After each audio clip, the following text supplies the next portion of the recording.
Good evening, everybody. Welcome to the City of Palatka City Commission meeting on July 23rd, 2026. It is 6 p.m., and I'm calling the meeting to order, beginning with the invocation led by Pastor Mulberry and the Pledge of Allegiance led by Commissioner Davis. Please stand if you're able.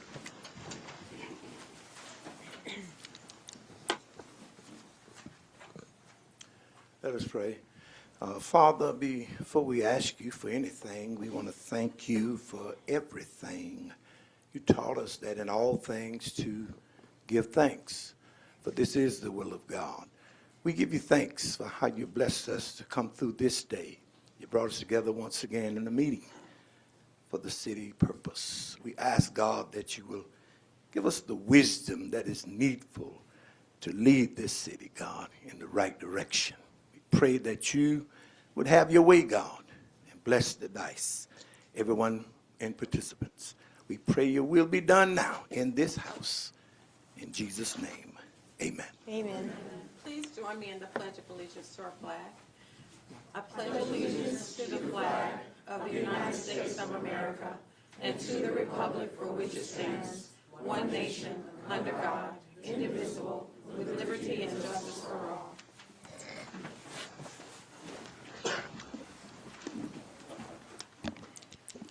Roll call, please, Madam Clerk. Commissioner Davis? Present. Commissioner Campbell? Present. Commissioner Borum?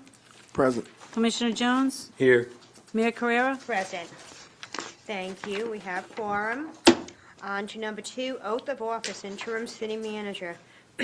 Adopt Resolution 2026-122, a resolution of the City of Palatka, Florida, appointing Cynthia W. Curry as interim city manager of the City of Palatka, authorizing the mayor and the city clerk to execute and attest an employment agreement, providing for an effective date and providing for Scrivener's errors. Do we have a motion? So move. Second. We have a motion and a second. Roll call. Oh, you're over there. We'll do all in favor? Aye. Any opposition? Thank you. Passed unanimously. Time for the oath of office. Ms. Curry, please.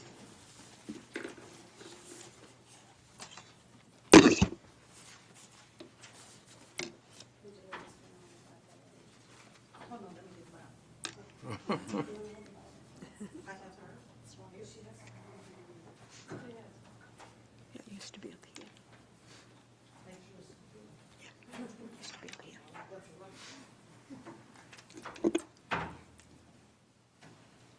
Please raise your right hand.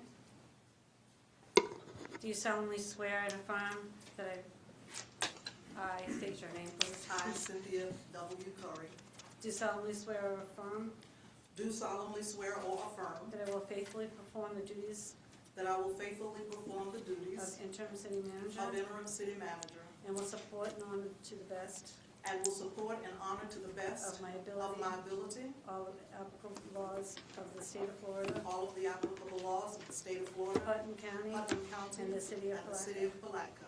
I hereby, through this oath, I hereby, through this oath, affirm that I will perform duties perform that I will perform duties of this public trust and affair, of this public trust and affair, equitable and ethical manner, equitable and ethical manner, befitting the dignity and responsibilities of the office. befitting the dignity and responsibilities of the office. Congratulations.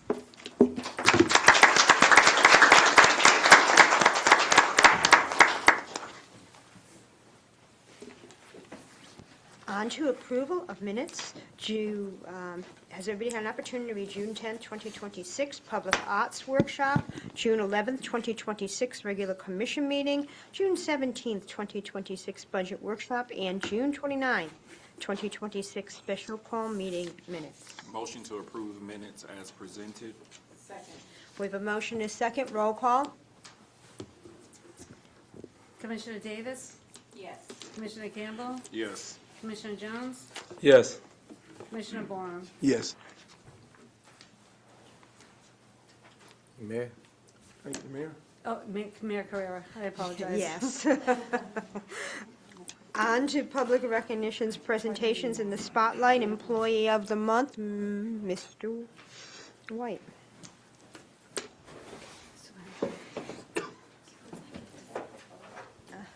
Madam Mayor, Commissioners, good evening. Good evening. Good evening.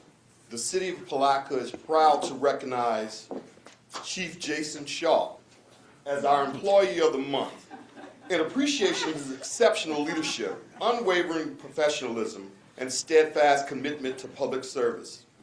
Chief Shaw has exemplified the highest standards of public service and leadership. He consistently demonstrates initiative, creativity, reliability, and teamwork while serving as a model of professionalism for employees across the organization. Regardless of the challenge, Chief Shaw is always willing to step forward when needed, providing thoughtful guidance and dependable support to both city leaders and staff. His willingness to help wherever he is needed has made a lasting impact on the city of Palatka and the community we serve. Chief Shaw leads with integrity, respect, and an unwavering commitment to the city's mission and values. His calm demeanor and sound judgment and ability to analyze complex situations allow him to develop practical, effective solutions. He is known for asking the right questions, paying close attention to detail, and providing guidance that inspires confidence in those around him. Whether mentoring colleagues or assisting leadership, Chief Shaw's presence brings stability, reassurance, and professionalism. Chief Shaw's commitment to excellence is evident in every aspect of his work. His thoughtful leadership promotes safety, accountability, and responsible decision-making while setting a standard of excellence for others to follow. During periods of organizational transition and uncertainty, Chief Shaw willingly stepped outside of his traditional role to provide leadership and support across the city. He embraced unfamiliar responsibilities, collaborated with fellow department leaders, and helped guide the organization toward greater stability and confidence.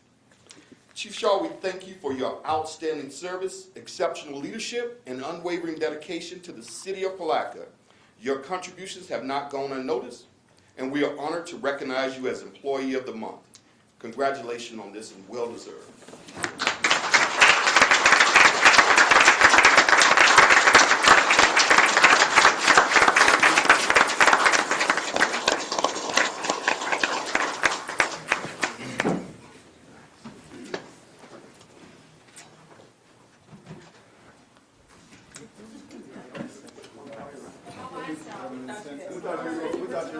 Yeah, I thought he was going to speak first. Everybody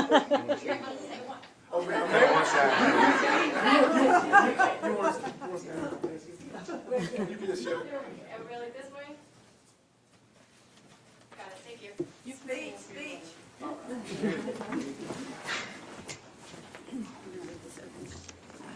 This was a surprise, a pretty good one too. I was waiting for the joke, the punchline to come in and then to continue on. First, let me start by saying thank you to fellow team members, my employees, my supervisors, and all that we serve for the city of Palatka.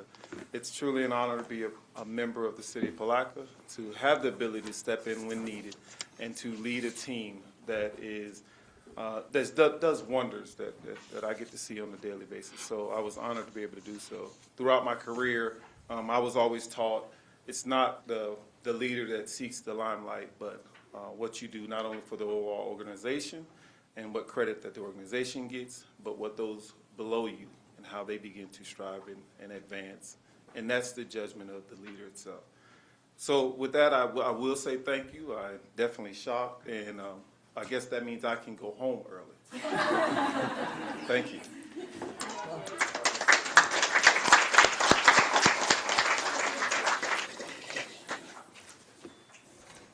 Sons of the American Revolution Firefighter of the Year Award and Heroism Award. Come on up, please.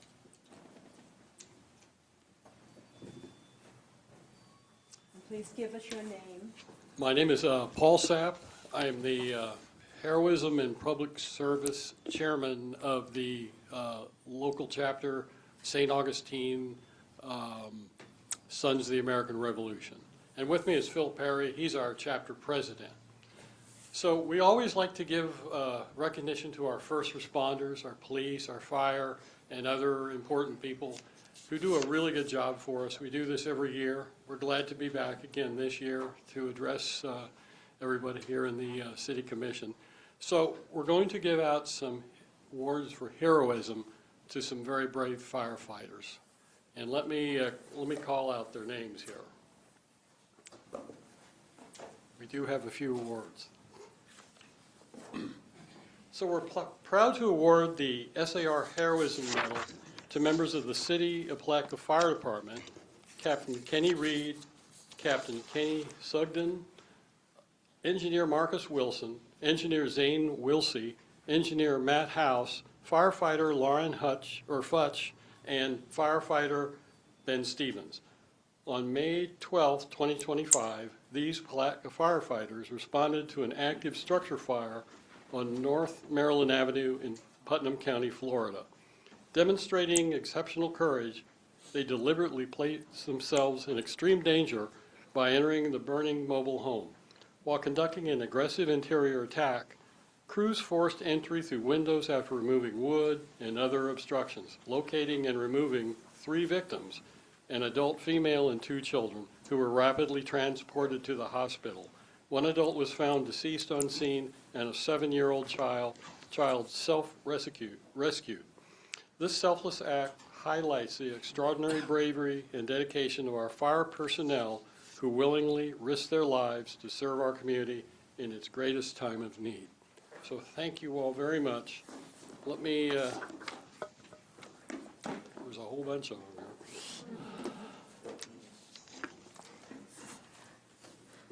There we go. So let me go down the row here. I don't know everybody's name. Captain Kenny Reed and Ben Stevens.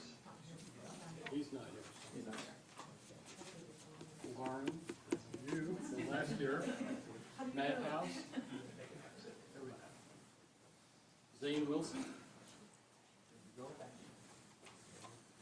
we go. Engineer Marcus Wilson. There we go. And Kenny Sugden.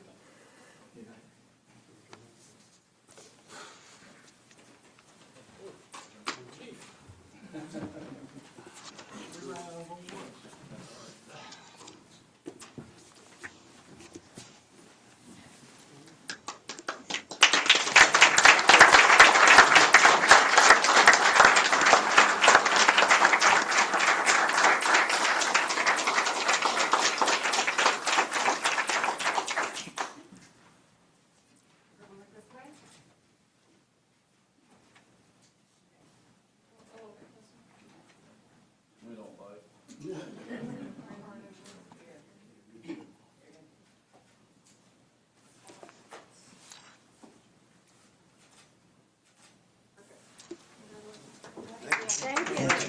Congratulations.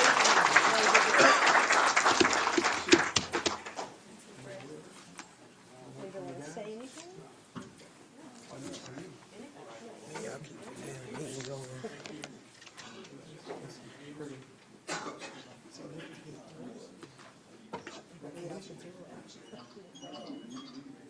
Let's keep the meeting rolling.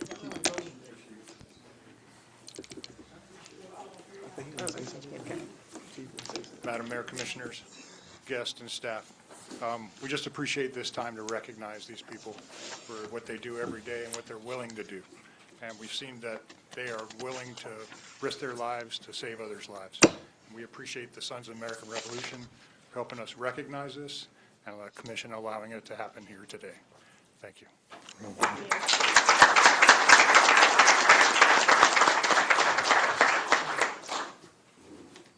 On to City Manager. On to City Manager and Administrative Reports. Interim City Manager Report.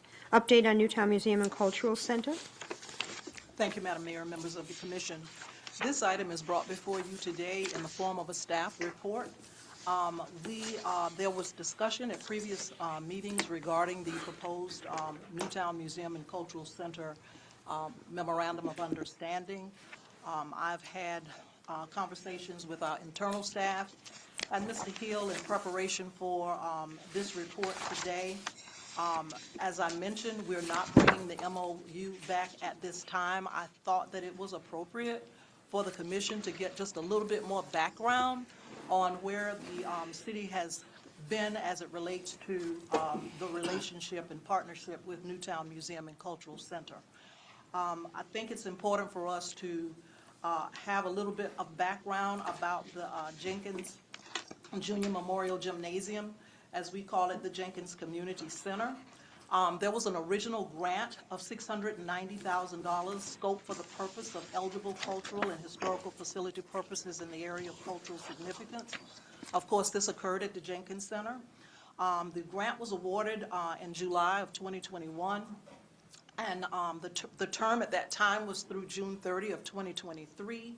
The grant was actually extended, and there was a city match required of approximately $190,000 that was added to the $690,000, bringing the total funding for the Jenkins Community Center renovations to $880,000. As the project was scoped out, there was commission approval over time for a total allocation. In addition to the grant and the initial match, the city put in additional dollars, bringing the total allocated for the Jenkins Community Center improvements to $1,191,470. Currently, the Jenkins Community Center improvements are nearing completion. There is an estimated $134,730 remaining in the city match on this project. And the city match is not a match associated with the original grant, because the original grant has been closed out. The city match really just refers to the supplemental money that the city placed into this project. So there's no grant association necessarily with this money. Regarding the museum, it was organized, and a not-for-profit has been organized around the museum for its operations. The following references capture some of the discussions that the city has had in partnership with the museum over time. On January 9th, there was a presentation made to the City Commission regarding Jenkins Newtown Visioning Session, and so that means internal staff from the city, along with leadership from the museum. They met and they had a visioning session. There were many meetings, but the one that I was able to reference was held on December 12th of 2024. On March 27th, 2025, there was a resolution, 2025 R-47, 6.1, that was placed on the consent agenda of the City of Palatka, naming the facility in the Jenkins Center as the Newtown Museum and Cultural Center at Jenkins. On February 12th, 2026, there was a proclamation presented by the City Commission to the museum by Mayor Correa in celebration of Black History Month. And on May 28th, 2026, there was a presentation made by Mr. Terrell Hill to the City Commission regarding the Memorandum of Understanding between the city and the museum to operate the museum in the Jenkins Community Center. The agenda item was referred back to staff, and this is the report coming from that, the process of those meetings afterwards. I think it's important for the commission to, at this point, focus on where the dollars that are remaining, whether those dollars actually go into the improvement of the community center, Jenkins Community Center, for the purpose of the museum being located there. I did not find anything in the record where the commission had actually made that decision for the allocation of those funds. And so before we can move into an MOU, I think that has to be addressed. And so that is one of the first things that I think the commission needs to discuss. The second thing is that in the MOU that was presented, it was a draft, of course, there was an allocation or an ask for an allocation of $25,000 annually for the next 5 years. There was some preliminary discussion afterwards about that. I think that it was appropriate at that time for me to have a brief discussion with Mr. Hill about the annual operating budget once the center was up, having an annual budget presented to the city so we could take a look at it and look at the other elements of that budget in addition to whatever contribution the city decides to make. Because I'm sure there would be other elements to an operating budget just besides the city's allocation, whatever that amount should be.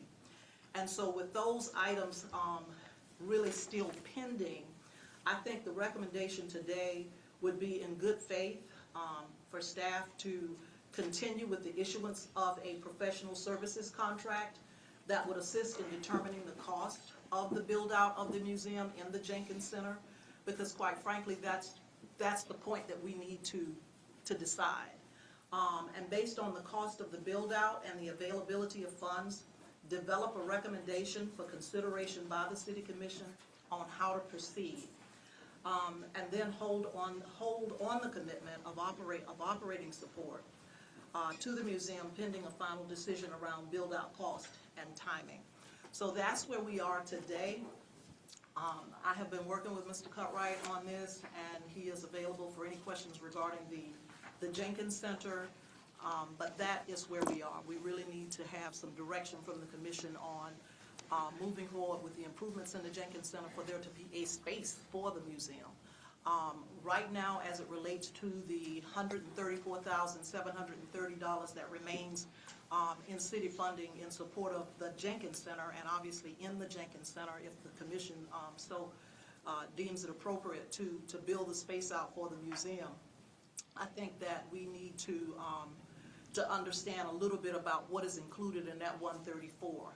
There is a line item based on my understanding in the 134 in anticipation of support for building the museum out for an engineer or planner to go in and basically do the estimates for what it would take to actually do the build out. So there are some pending decisions that we need to make before we actually move into an MOU. So it's, Madam Mayor, it's open for discussion by the commission. Anybody have any questions, additional information before we stop discussing this? In terms of the remaining funds available for the Jenkins Community Center, the $135,730, what other items are needed to be done aside of the museum, or is this the only remaining item? Mr. Cutright, come up, please.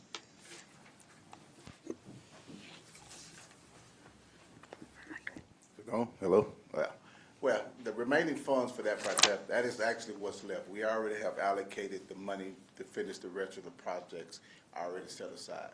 The remaining funds, that's what came up to be $130-some-thousand, and that's really roughly 60-some thousand out of the city match that y'all allocated about a year or two ago, and then we also budgeted in the budget GL line for some money to cover the cost for the Newtown Museum when it came to be built out. And that's where it came up to be $130-some thousand. Okay, so it's anticipated to be for the build-out of the museum. Okay, that wasn't clear to me. And I just Madam wanted Mayor, to clarify. include that, the build-out is, I'm assuming the one, and I want to be clear about this, we don't have a number from the engineering firm that says that it's going to be whatever that number is. It I could don't be know what more, that could be number is. less. Right, Okay. I just want to make that clear. But Okay. this figure does include, I believe, funds for a planner or the engineer to come in and do that work.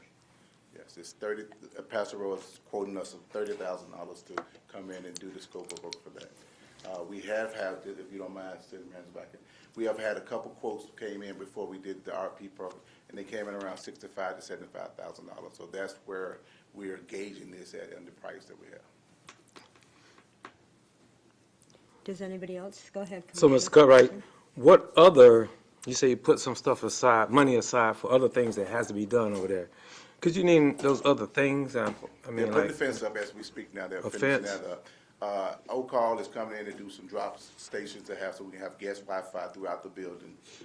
We're actually changing all the side doors of the multipurpose room and also the rooms for the classroom, putting doors in for that right there. We have did the signage, and matter of fact, I got it right here. Let's see what I'm trying to get. Property with the doors, we got the flooring, we're gonna redo the flooring in a couple of those areas, back in the back classroom that we had the vandalism, so we're gonna redo it. So all that's been allocated out, so the funding's left is going, it could go directly toward the build out of the museum. And we already have POs and everything, quote for the things I just told you about. and this is not to, only because I think some commissioners was there the other day, and sound system. Do y'all have, Yes. that was something that needed to be addressed? We, really O'Call, bad. and also, I can give you the names, we got 3 quotes. O'Call is coming in today to give us another quote. We're actually gonna put 2 state-of-the-art sound systems in the multipurpose room and also at Price Morton. We're getting the build out on both of those. Could we not skimp on those things, because when the public come, You already know. Yeah. I'm And we good are with that. allocating $18,000 per building, and it's already in the budget. This is something that was budgeted. Commissioner Bourne and Commissioner Campbell have hit on it, so we actually have that money set aside. I just wanted the price morning to be halfway finished before we moved in there, because most of the money's gonna go into price morning build out first before we do the multipurpose. And my last question, I know a lot of those funds were to harden that center for, they've thrown around stuff about shelters and stuff. Are we compliant, or have we considered those things for that building? And if so, what does that mean? What was the hardening part of it? That would probably be a David about the hardening part, but it's coded to be a hurricane relief shelter and also a jump site. When I say a jump site, for when we have major disasters, that can be a site where y'all can come and set up and work. But the shelter also will be coded to be used for homeless shelter for temporary use, not a permanent use. And that, we're talking about, in this instance, Price Martin, Price just to Martin, clarify for Price the Martin, audience. Price So, Martin. so, Because we're jumping around here. okay, no, I'm Jenkins, I'm on Jenkins. You're on Yeah. Jenkins, okay. No hardening for those type of things? No.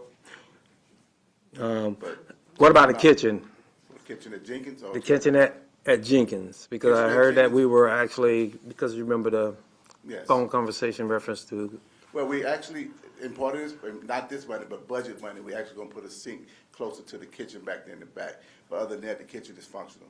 The fire marshal came out there and everything's functional. It's just the sink back there need to be redone and make sure we have water closer to the sink to have a full-fledged functional kitchen. do we have an industrial stove? Yes. Thank you. Everything is fully functional with the stove and everything. We got a refrigerator. It's just the sink where it's at, we need to redo it. And we also have it used to be, what was the plumbing company here? They've changed their name since then, but they came out and gave us some quotes, so we actually working on getting that. Okay, Anything else? no. Does anybody else have any questions, Mr. Cutler? Go ahead, Commissioner Davis. So just to clarify, $134,000 is remaining and dedicated to the, to refinish Jenkins for the Newtown Museum. It's That's the allocated. bottom line. Yes, it's Thank you allocated. very much. It's And that's allocated to minus do- the 30,000 out. Correct. And you're For- looking at for- 104,730 for the actual build out. Right. And anybody else have direction? Can we follow No, the yes. direction of the Okay, just want to be clear on that. Okay, thank you. city manager recommendation? Thank you. So, Madam Mayor? Yes. The three items that are listed here under recommendations for us to move ahead in good faith and issue the contract to Pacero, who is apparently in place to do the work around the planning for the space and estimating how much it's going to cost to finish it out. We're going to move forward with that. That's what it sounds like from the will of the commission, that they want to move Sounds good. forward with your recommendations. Thank you. Yes. We'll come back to the commission Okay, thank you, once that is done. thank you. Anything else? Ms. Pierre, financial report for May?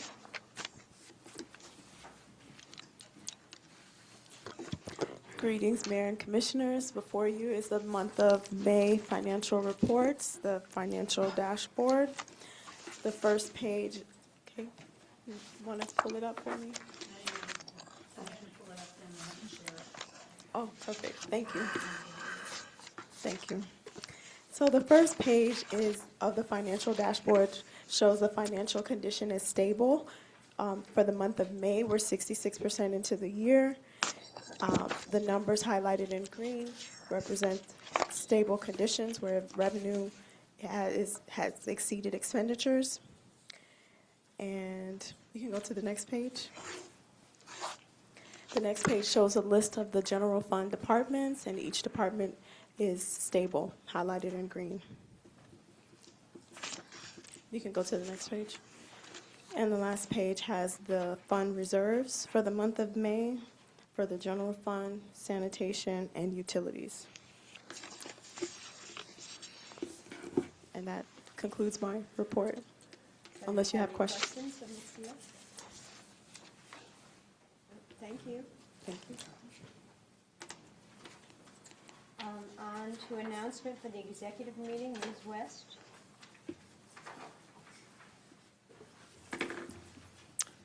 Good evening. Pursuant to Section 286.011, Section 8 of the Florida statutes, the City Commission will hold a private attorney-client session, commonly referred to as a shade meeting, on Tuesday, July 28, 2026, at 5 p.m. here at City Hall. The purpose of the session is to discuss strategy related to litigation in the pending matter of Jeff Nations versus the City of Palatka. The session will commence and conclude in an open public meeting, and the entire private session held in the shade will be recorded by a certified court reporter. In attendance will be the mayor, city commissioners, city manager, and the city attorney. Immediately following the attorney-client session, the City Commission will hold a closed executive session pursuant to Section 447.605, subsection 1, Florida statutes, to discuss matters related to the city's collective bargaining negotiations with the firefighters union. The session will be limited to the City Commission, the city manager, the city attorney, and the city's labor negotiation team. Thank you.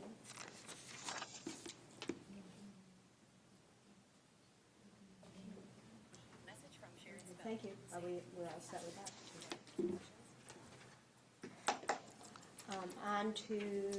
On to public comments. I'm going to open the floor to public comments for items not specifically mentioned or listed on the agenda. If there's anybody here for public comments, please fill out a yellow comment card and bring it up and forward with you. Your time will be limited to 3 minutes, and we will not be able to resolve whatever your concern is at this time until we do further research.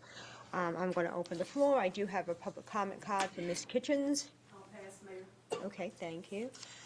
Ms. Reyes, please give us your name and city and town of residence. Thank you. Yvette Reyes, Bostwick.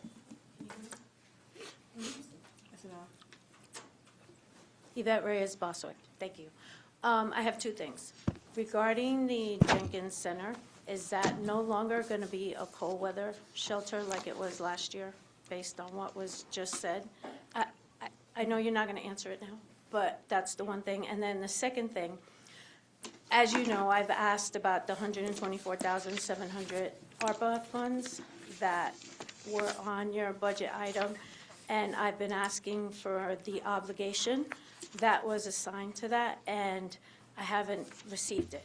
I had a conversation with Ms. Curry this week, and she advised that that money was never obligated to the homelessness, and therefore she's having to reallocate that money into different funds that are obligated. So I just need to understand, it's been since 2024 that you were supposed to obligate it, and it wasn't, apparently. I don't know, I haven't been able to get the documentation, but I'd like to find out what happened. Thank you. Thank you. Is there anybody else here for public comment? Seeing none, we'll close public comment. Hold on. Oh, I'm sorry, please come up. I'm sorry. I didn't see you.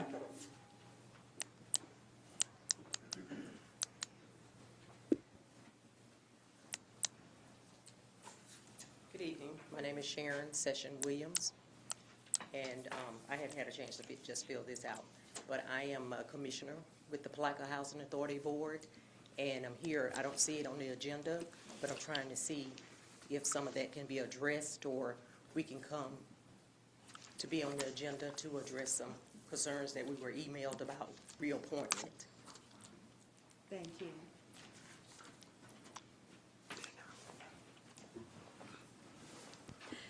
Is there anybody else here for public comment? Seeing none, we'll close public comment. Do we want to respond to any of these things at this time?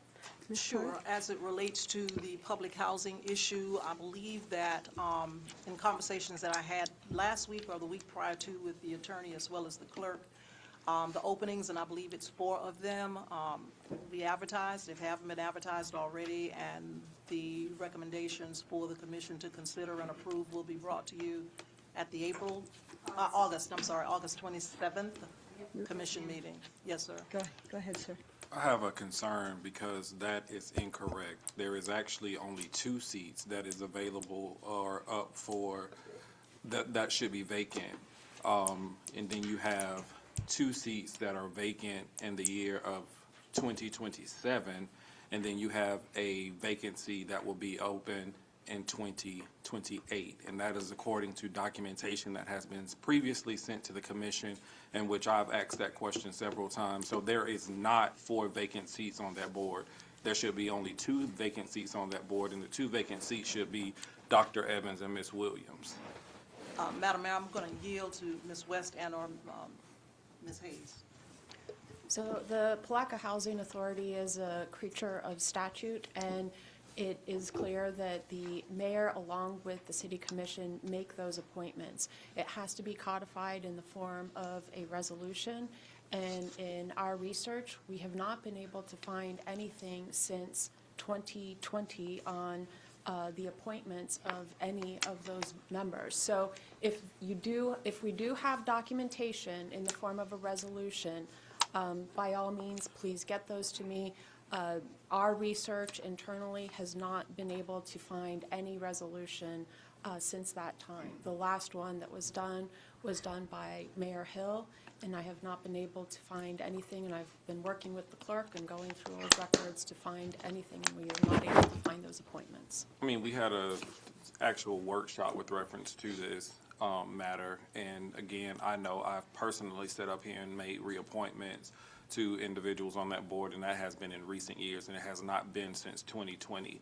So I know personally that I've made reappointments or voted for reappointments of individuals that sat on that board. And again, according to documentation that was provided to the city commission, there are only, or should be, only 2 vacant seats. And if that is not the case, where does that leave the Palatka Housing Authority with regards to being able to conduct business and move forward in this interim time? But again, I'm very much confident in knowing that 2 vacant seats should be available in 2025. They became vacant in 2025. The next 2 are vacant come 2027, and then the last one, which is held by Ms. Spells, is 2028. And again, I've called, I've asked for this documentation, and I have the documentation to provide. Okay, so to address your question about what happens in the interim, merely because their terms have expired does not automatically, according to the statute, result in a vacancy of that position. They will continue to hold that position until the mayor nominates and makes the appointment. I did review some documentation from a workshop, but it did not take the statutory requisite form of a resolution by the mayor making the nominations and making the proper appointments. So again, if there is documentation that contradicts what I've been able to find in terms of the resolutions making these appointments, I am more than willing to take a look at those so we can reassess how many actual expired terms that we're dealing with. I wish that would have been done prior to putting that out with reference to saying that there were 4 vacancies, and I wish that just would have been vetted prior to that going out. Go ahead. No. Sorry, what? I thought you were about to say something. No. No, that was hers. She already spoke. She was just filling in. Madam Mayor, Yes, go ahead. any further discussion on? No, and that was my understanding too, so if somebody has resolution, documentation of those resolutions, that would be great. And to make it clear, the mayor nominates those to be appointed, but ultimately the final approval is with the commission. Correct. Just to make that clear. Madam Mayor, relative to Ms. Reyes's comments, she and I did have a conversation on yesterday. I provided explanation around the ARPA allocations that were previously identified in the plan, the ARPA plan. Before you today is a new plan with a new recommendation for distribution of the remaining funds, and we will be prepared to speak about that when that item comes up. Thank you. Cold weather, and the other thing that Ms. Reyes brought up is the cold weather shelter. Last year, come up, Mr. Cutright, we did do a cold weather shelter at Jenkins Community Center. So clarification for the future. from y'all guidance that we'll continue to have that temporary cold weather shelter as long as it meet the threshold that we had in the criteria of the weather being lower than 35 degrees. So until y'all tell us that we no longer want to do that, that would always be in place. We would just require several days' notice to put in place the cots and everything else. Is the future intent, though, to have it at Price Mountain? Yes. Yes. But it needs to be, Just to that'll be an alternate site. Okay, thank you.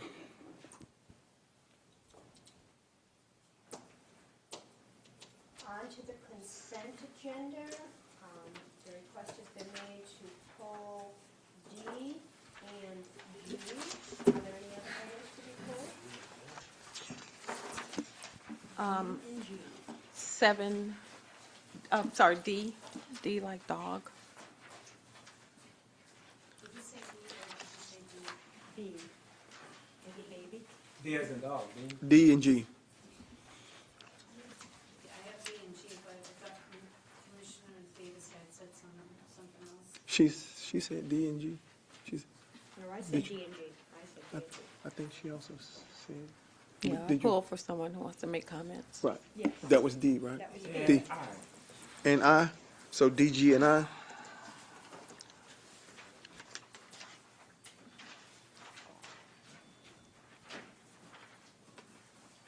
Okay. Do we have a motion to approve? Motion to approve the agenda. The consent agenda, with the exception of D, G, and I. Second. Roll call, please. Commissioner Campbell, Yes. Commissioner Jones, Yes. Commissioner Warren, Yes. Commissioner Davis, Yes. Mayor Guerrero. Yes. Item B. No, D. See, it's not, it sounds like D. D. Sorry. Okay. I think B was called B as well. Who said B? I think somebody said BG. No, D. This was D, G, and I. Okay. Um, D, adopt resolution 2026-R-116, granting a special events permit to Lee Hall Jr. for the Little League Water Bash to be held on July 26 from 1 p.m. to 7 p.m. at Booker Park. Ms. Kitchens wanted the item pulled. I live in Kitchens, Palatka, Florida, and I asked this to be pulled for the commission to talk about it. I have no particular problem with it except two things. At the last commission meeting, I think it was, when there was discussion about the last wonderful block party that was had, that was turned to be a fiasco with people being injured and 1,000 people going to Midtown Shopping Center and creating havoc. The assistant chief, Matt Newcomb, suggested that the city put restraints on the amplified sound when they suspend the sound ordinance, as in 80 decibels at the perimeter of the event, no louder than 80 decibels at the event and not beyond the perimeter. So what I want to know, has the commission put the restraints on this event, or is this event going to be blasting people out in East Palatka, Lundy, Hastings, and in my neighborhood 2 miles away? The other thing is, and this is something that the commission should ask, in the agenda packet that I received, which I presume it's the one you received, it said the application was in it. I wanted to see when the application was applied for, because there is a time restraint. It's either 30 or 45 days before the event is when you apply. If you don't meet the time requirement, then the commission has the ability to let that go and go ahead and approve the event. So my question is, when was the event applied for, and do you all need to let this, give special permission to have it applied for after the time period? So that was my two concerns, is the sound and the time period. Was it applied for at the proper time period? If it wasn't, then you all do need to give approval for it to be applied for after the time period. And this is occurring 3 days from today, and you just got it today. The only other thing is, I would ask you, if federal law says marijuana is illegal, federal law, I believe the state of Florida says the same thing. There's been reports of marijuana smoking at Midtown Shopping Center during these events after the event. I would request that you make sure that the police, since it's a city property, if there's any illegal drug use on the city property, that you instruct the police to follow the law and make arrests. Thank you. Thank you. Mr. Cartwright, do you want to provide any additional information? Well, on the decimal sound, Chief Matt Newcomb and I met with other staff and said we don't address that issue. And they'll have something there to make sure the sound will go past that. And if it does, then we'll try to put it back into the box. What was the other question? The applicant applied for this. This was actually supposed to have been on July the 4th. In our special event meeting, we advised him to see if he could move it back because we had so much going on that same day, and it would be hard for us to have adequate staff to cover all these events. So this applicant came in. I give you the exact date. It's not in front of me right now, but I think he applied for this back in April. So it's well inside the number of days he had to be permitted. I can't answer about the marijuana in the area right there. I can't address it. Yeah. Okay. So May 28th, when we talk about the decimal, yes. Okay. So he's well inside the window of when we need to do this event. Okay. Does anybody have any questions? I do. Go ahead. I know we talked about Booker Park, and I know there's renovations going on at Booker Park. How would that coincide, this event, with the construction that we have going on out there? Or have we started any construction? Yeah, that would be a Joe question. And I'm looking at Joe. I want him to come up here and answer the question. Mr. Baracchio? Yes, sir. We have started construction out there as far as clearing out the old playground equipment. New playground equipment is coming in. Everything's been approved. It's shipping towards us now as we speak. We're going to put a 40-foot container out there to hold all the equipment as they install it for the week. At the same time, the splash pad is moving along great. They finally have the engineered drawings, and they're being pushed into the county as far as getting approval. Once that gets done, it'll continuously move forward. Also, we have FP&L is scheduling to come out there and start looking and doing a whole entire layout for the lighting for the entire park. Also, we are going to make the bathrooms full-time bathrooms. That's coming, yes, sir, and we're excited about it too. So we just finished we started putting the security system in this week for the doors so they could be open and controlled remotely at all times, so nobody has to actually deal with the key. We can schedule events in the future, so we're pretty excited about that.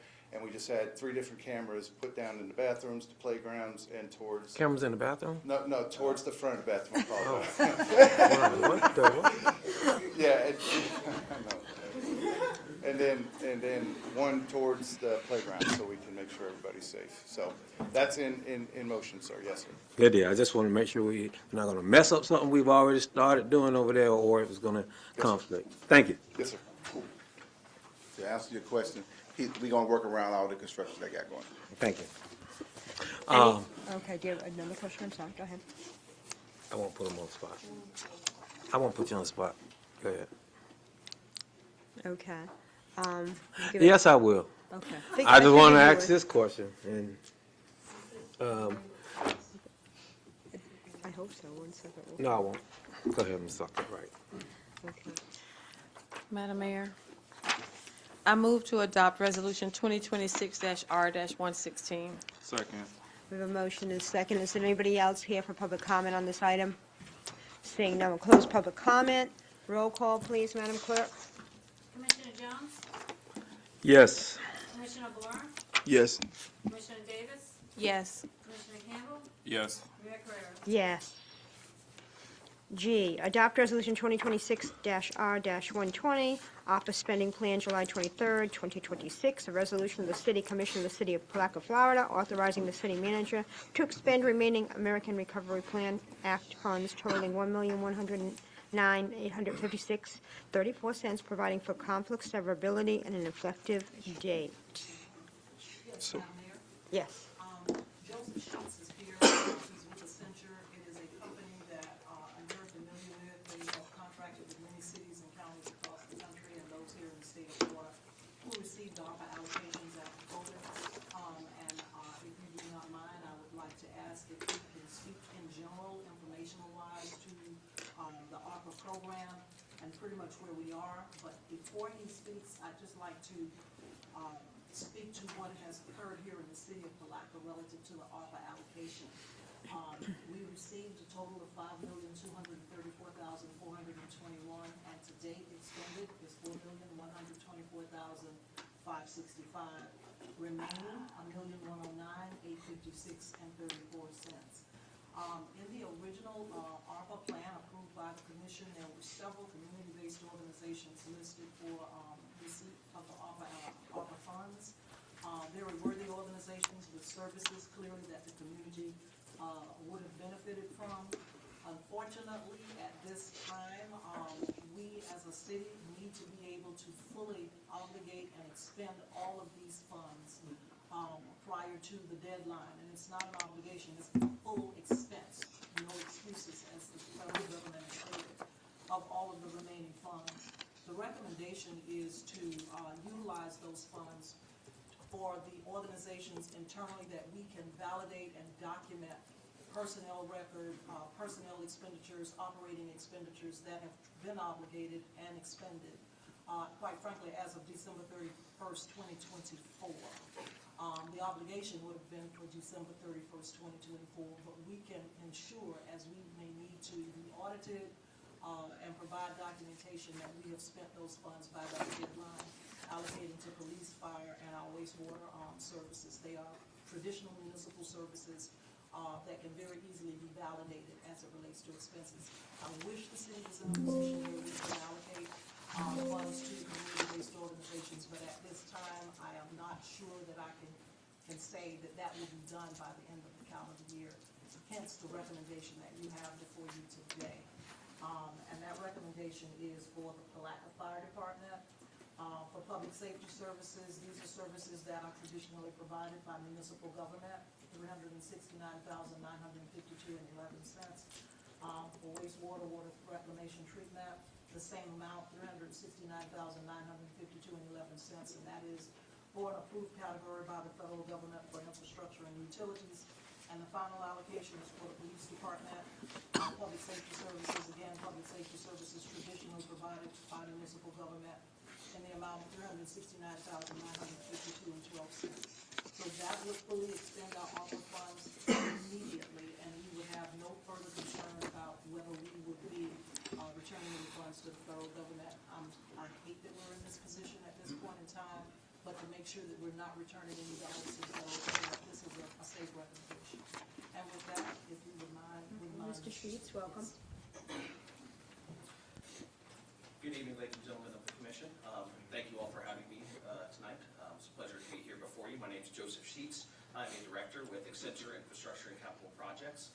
Our firm works around the world, doing different consulting scope, but particularly my team works with grant funding, federal, state, and otherwise. And we've worked with the ARPA program since its inception on March 3rd of 2021 with over 30 different municipalities in the state of Florida, in addition to many, many others around the country. We've probably managed to over $1 billion in ARPA funding around the U.S. Since its inception. So I'd like to go through the report that you have before you, although sometimes I know Ms. Curry speaks very well about pretty much everything she speaks of, so sometimes it's hard to go after her in these instances. Because she was correct in what she was discussing regarding the American Rescue Plan and some of the plans moving forward. Kind of take a small trip back in time, right, March 3rd, 2021, one of the peaks of the pandemic. President Biden signed into law the American Rescue Plan Act, which a part of that was the state and local fiscal recovery funds that allocated $350 billion of the $1.9 trillion stimulus funds for state and local governments to spend on a variety of different allowable items to address the impacts of the pandemic. The city of Palatka was allocated approximately $5.2 million of that funding. To date, approximately $4.2 million has been expended, with $1.1 million remaining. There's a few deadlines that were put in place, one of which was the obligation deadline of December 31st, 2024, and then obviously the expenditure deadline of December 31st, 2026. So moving through the report, you have before you the proposed use of the remaining ARPA funding, all of which is technically in the revenue replacement expenditure category. There was initially 5, then 6, and then eventually 8 or 9 different expenditure categories eligible for ARPA funding. However, the most broad and the one that carried the least amount of administrative burden was the revenue replacement allowability, which any entity, any local government could spend up to $10 million, or if their total allocation is less than $10 million, they could spend their entire allocation within that funding category, of which the city is not going to that category. So all of that approximately $5.2 million could go into that category. Why is it the most flexible? Well, the Treasury said you can spend it on a provision of government services. Right? What does that mean? It's a very broad definition, intentionally so. It identified that any of these municipalities that got these smaller allocations, needed to have that lessening of the administrative burden on the program. So when we look at the projects that are being recommended for reobligation, they all fall into that category, even with water, wastewater reclamation, right? That's a provision of government services. So we have the fire department, the water, wastewater reclamation, the police department, split equally amongst that plan.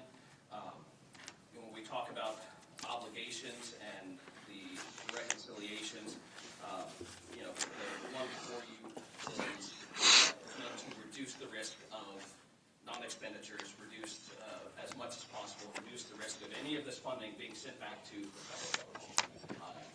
We have, especially with the new administration, seen a much more aggressive communication about non-expenditures, about deadlines not changing. There will be no extensions. There will be no exceptions if the funding is not spent by that deadline, December 31st, 2026. It will be going back to the Treasury.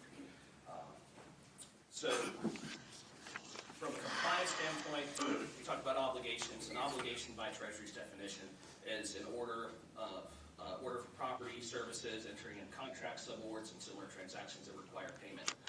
Additionally, that can also be in the form of payroll obligations.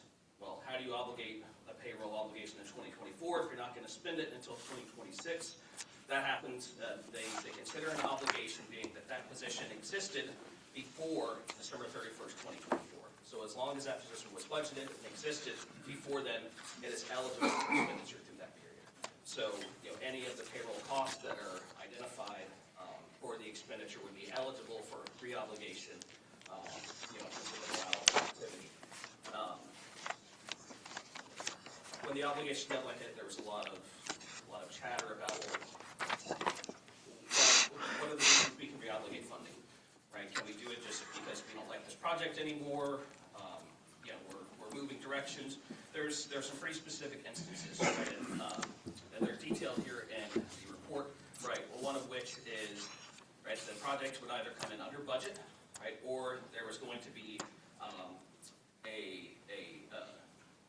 inability to fulfill the commitment to spend the funding during the creator performance.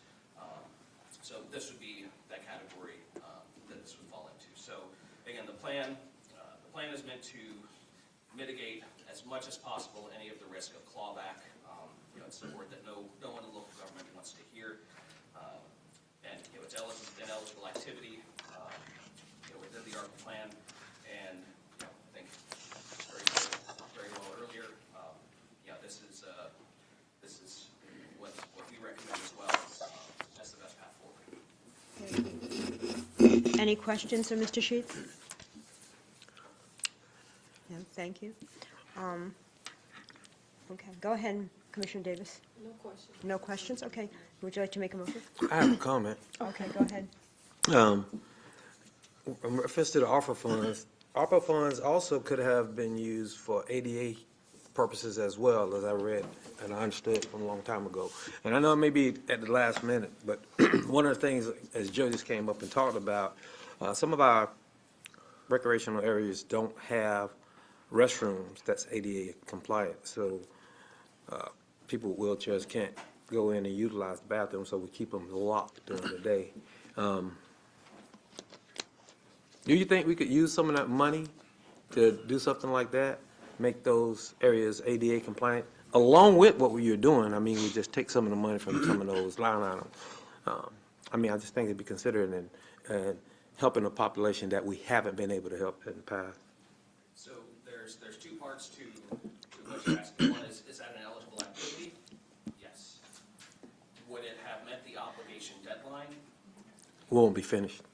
Well, so the obligation deadline was December 31st, 2020. Well, not, Right? but So we're if not there's meeting it not a now. payroll obligation or a contract or invoice, purchase order, Got or it. any of those liabilities for payment or services, then it would not be eligible. I understand. I understand. We get.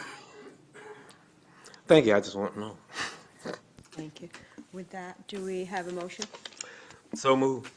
Second. We have a motion and a second. Is anybody here for public comment on this item? Seeing none, I'll close public comment. Roll call, please, Madam Clerk. Commissioner Borum, Yes. Commissioner Davis, Yes. Commissioner Campbell, Yes. Commissioner Jones, Yep. Mayor Carrera. Yes. Thank you. Do we want to take a recess? I would think not. Could I? We passed something that I want to address. Too late. One of the events. Question about one of it. Yeah. Oh, okay. What am I doing? Okay, sorry. Adopt Resolution 2026 R123, canceling request for proposal for 2026-01 for financial audit services in its entirety. Greetings, Mayor and Commissioners. I intend to review the staff report. This is an application requesting the City Commission approval to formally cancel the RFP 2026-01 for financial audit services. That would void and reject all the 6 proposals received and authorize the development and reissuance of a new solicitation for these services at a later date. And to give you some background, on March 13th, the City of Palatka, about the city contracts, released the RFP for financial audit services bid posting. The solicitation was drafted and received necessary approvals from the Audit Selection Committee and the City Commission prior to publication. The procurement timeline progressed through April 10th, where the submission deadline and closed with 6 proposals received. April 28th, the Audit Committee conducted formal evaluations of all 6 submissions. May 6th, the Audit Selection Committee finalized and approved the proposer rankings. And following the subsequent posting of the intent to award, management decided to halt the procurement process. Pursuant to the Section G of RFP 2026-01, the city reserves the right to cancel the process. And so staff is recommending to cancel. Thank you. Does anybody have any questions? Okay, with that, do we have a motion? I move that we adopt Resolution 2026-R-123. Second. Motion is second. Is there anybody here for public comment? Seeing none, we'll close public comment. Roll call, please, Madam Clerk. Commissioner Davis? Yes. Commissioner Campbell? Yes. Commissioner Jones? Yes. Commissioner Borum? Yes. Mayor Carrera. Yes. Recess, no. Move forward. On to number 9, budget presentation discussion, budget development presentation. Ms. Curry. Yes, ma'am. Thank you, Madam Mayor, members of the commission. So you received a lot of information in the last week about the budget development process. I'm going to go through some of it with you. All of the directors are here today for any questions. I'm here to take direction as we continue to review and prepare a balanced budget for your consideration at the workshop coming up in late August. But I would like to say that the budget development process has been pretty robust. I term it Budget Rodeo Stage 1 because it really was only a couple of weeks that we had to meet with directors and just kind of get back and try to do some analysis around what we've been able to find. And when I say we, I introduced just briefly Cynthia Ramos, who has been working with me. Cynthia's here on the corner.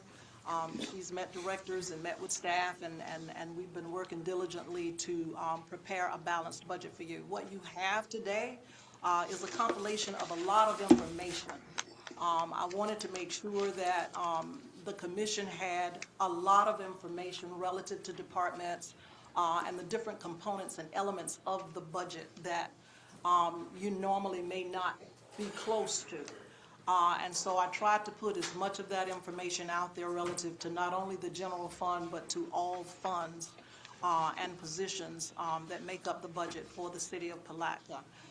There are a little over 43 slides, and that, quite frankly, can get a little boring based on some of the information in those slides. So I've prepared a more executive presentation, if you will, of that information, and so I'll just roll through that information, and starting with all funds. You can move to the next slide. The all funds for the city, just based on where we are right now, is about $85.7 million. About $64 million of that is operating revenue, which excludes your transfers and fund balance, which are pretty hefty, which makes that 64 turn into the 85.7. And there are approximately 8 funds. Those funds are comprised of the utilities fund, the Better Place Plan, the sanitation fund, the general fund, the airport, and other funds such as the CRA tax increment fund, ARPA, and the golf course. I'd like to compare that $85.7 million figure to the fiscal 26 number, which is about the same number, $85.6 million. Moving to the next chart, all funds revenue by fund, you can see pretty much what makes up that. I'm going to focus on the column for fiscal year 2027, the estimate. The 85.9, you can see the different funds that make that up.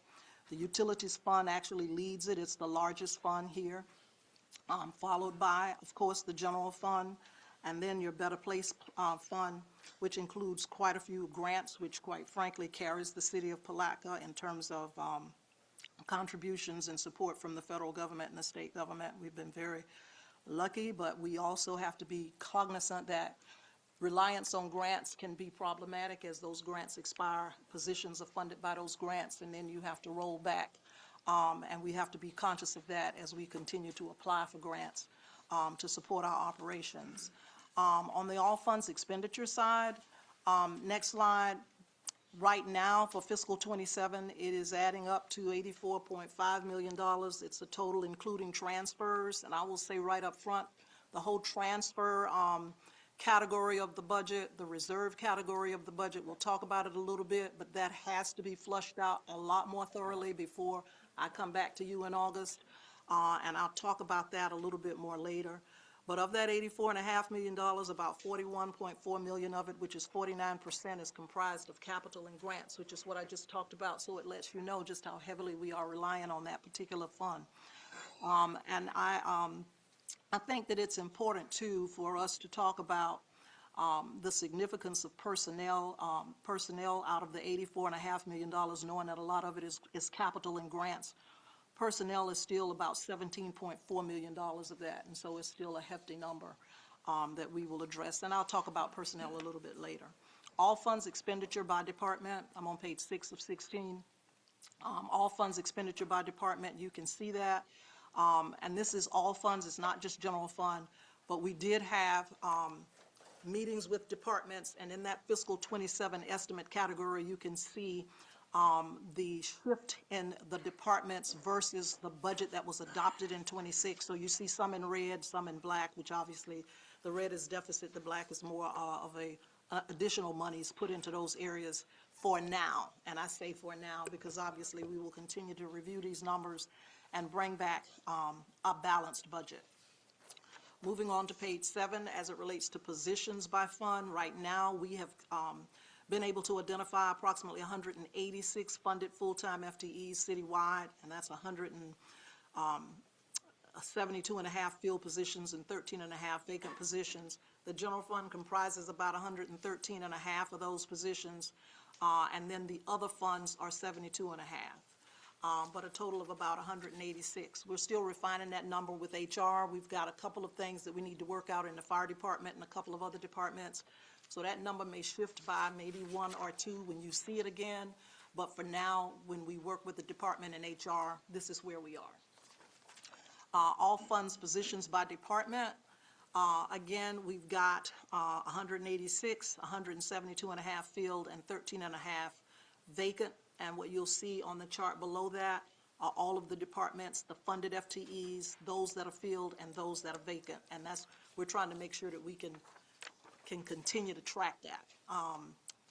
The O2 section of this is going to focus on general fund only. Moving to the next slide, the general fund right now is at $26 million. Of that $26 million, approximately $4.7 million of it is comprised of property taxes. This is revenue only. And the reserves are comprised of almost $3.5 million. This is general fund reserves budgeted only.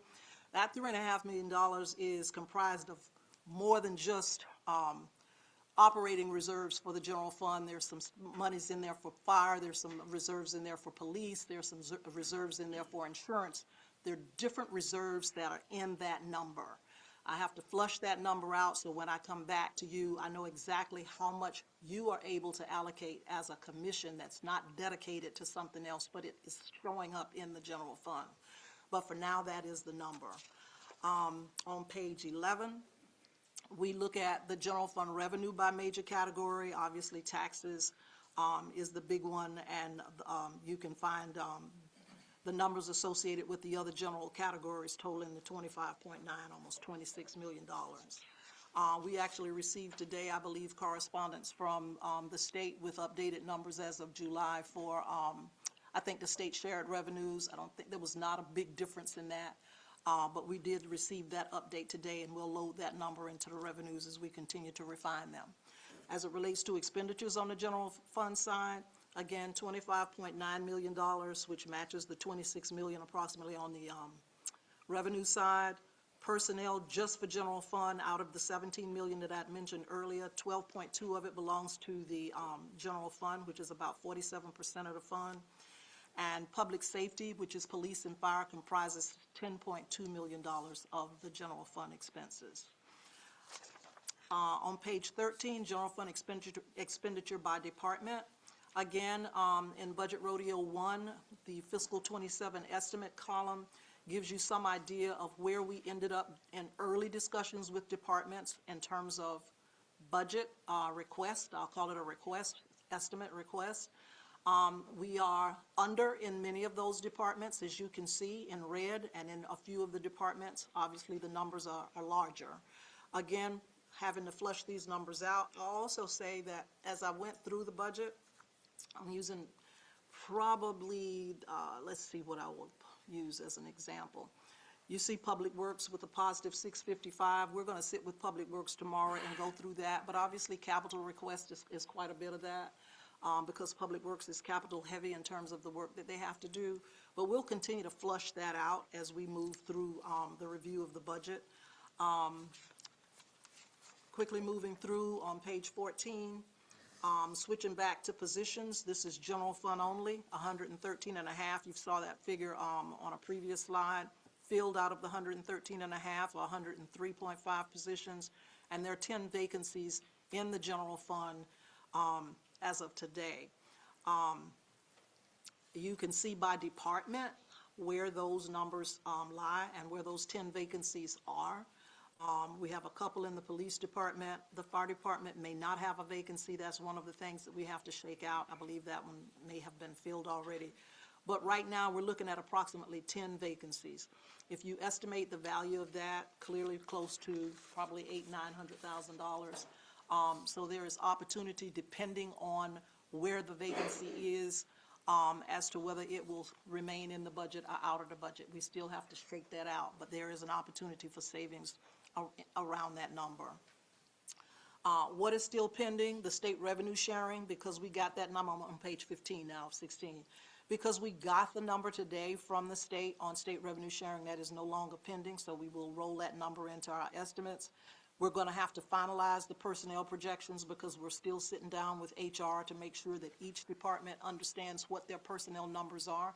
I think in the past, HR has handled the personnel side of the budget, and the departments handle the operating and capital side, and they come together, but they're not managed together, are not developed together, I'll put it that way. So now I'm putting everything together in terms of departmental budgets. We have one-time sources and uses of funds that need to be flushed out. There are a lot of one-time, and when I say one-time, I mean rolling over, for example, revenue from this year, call it carryover, a forward, carryover forward, that has to be flushed out because it inflates the budget, if you will. And so that has to be flushed out. Grant funds appropriated, needed to make sure that all of the grants that are showing in 27 are active grants, and that we're rolling in numbers that are actual numbers and not grants that have expired. I need to shake that out. The commission asked for a 5% and a 10% reduction. We have those numbers in aggregate, but when we come back in August, we'll actually programmatically be able to show you for whatever the department is, what that 5% represents in service and services provided, as well as the people involved in that. The reserve level and policy target, the reserves must be flushed out. There are reserves across all funds, but my concern is the reserves for the general fund, that this commission has a full handle on what that looks like. If you take a look at the annual financial report and look at the reserve that is unassigned there, those numbers are actually rolled into those numbers are in your operating budget. In my experience, those reserves should not be shown as revenues or expenditures in your operating budget, because little by little you use them. And they should not be used unless you come back to the commission and get approval to use those reserves. But they are right now rolled into the operating budget. And I need to be comfortable with the fact that if those funds have been used, there's been a budget amendment attached to the use of those funds that have been approved. That amendment has been approved by the commission. So I've got to flush that out. And of course, the fire assessment exemption, we'll be talking about that a little bit later in the meeting today, but that is still pending. I know that there was a meeting and there was an approval overall for the fire assessment, but still some conversation needed to take place about the exemptions. And so that really is where we are pending on that. But this is general information. It is not a recommendation. I promise you that when we return in August, we will have a recommendation. This is based on a maximum millage rate, which will also come up later in the discussion. The maximum millage rate is 6.2397, and it is the best place right now for us to land until we are able to share with you more detail about the general fund budget that obviously is driven by property tax, and whether we need that flat rate or whether we can go below that flat rate all the way to rollback. I'm not convinced that we cannot go back to rollback based on what I'm seeing, but I don't want to make that decision before I've fully flushed out the reserves and all of the transfers in and all of the transfers out, all of the debt service, not debt service payments, but all of the payments that have to be made for loans that have been taken out. There's a lot of that in the budget that needs to be flushed out further. So right now, what I have shared with you is based on maintaining a maximum millage rate, and then coming back in August and presenting to you a balanced budget, particularly for the general fund, that hopefully will allow us to move below that. And so that is the budget presentation for this evening. Commissioner Davis? I just have a comment, Ms. Curry and team. Can I just say thank you for making a clear and concise budget presentation that I think will lend to the commission making better decisions. So thank you very much for all your hard work in such a short period of time. So the rodeo has been successful for phase one. It's been a little bumpy, but we're moving along. It'll work itself out. You'll have solid recommendations at your workshop in August.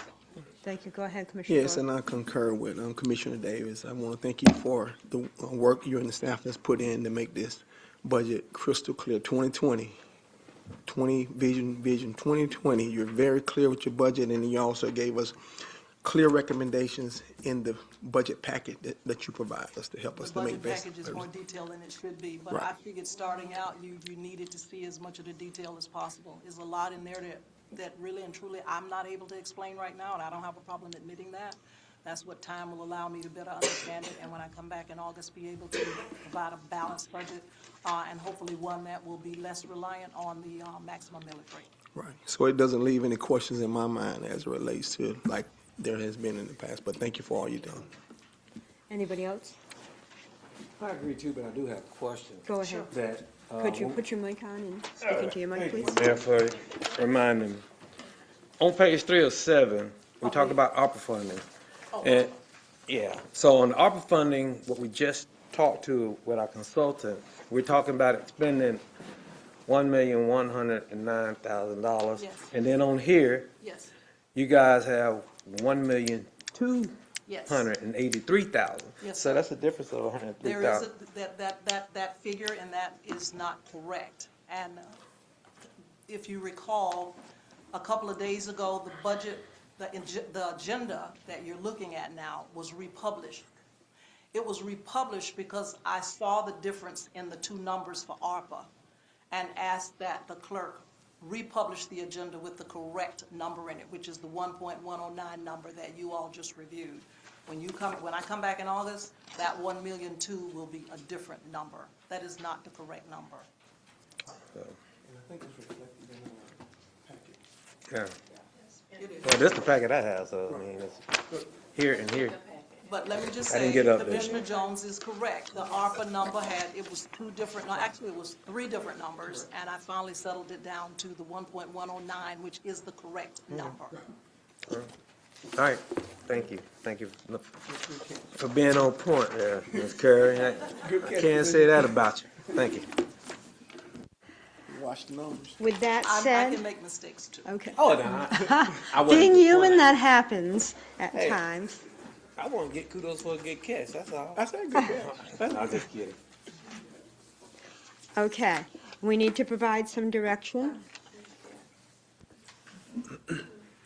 No, I mean, this was informational. If you had Okay, direction to great. provide, Okay, clearly thank you. I'm here to take Perfect. it, but, we're moving Okay. right along. Okay, thank you.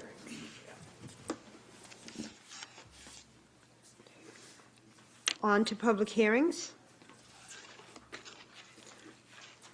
Adopt Resolution 2026-R-114, a resolution of the City Commission of the City of Palatka, Putnam County, Florida, relating to the levy of general municipal purpose ad valorem taxes for the fiscal year 2026-2027, beginning October 1st, 2026, and ending September 30th, 2027, establishing a proposed maximum millage rate, computing the rollback rate, setting a public hearing, providing for notice to the Putnam County property appraiser, providing for scrivener's errors, and providing for an immediate effective date. Yes, ma'am.